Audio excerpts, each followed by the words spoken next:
สบายดีพี่น้องมาพี่น้องมากินข้าวนำกันเด้อมื้อนี้กินข้าวกับ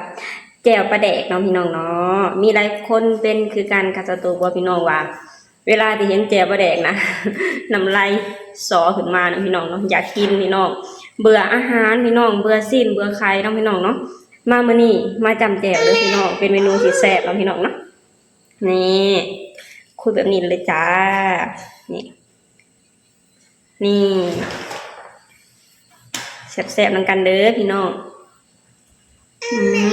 ค่ะกินกับผักหอมเนาะพี่น้องเนาะ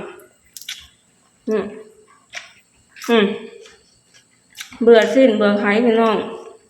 สิ้นก็มีตั้งแต่อาหารที่แสแข็งเนาะพี่น้องเนาะถ้าหากว่าซื้ออาหารที่สดมันก็แพงนะพี่น้อง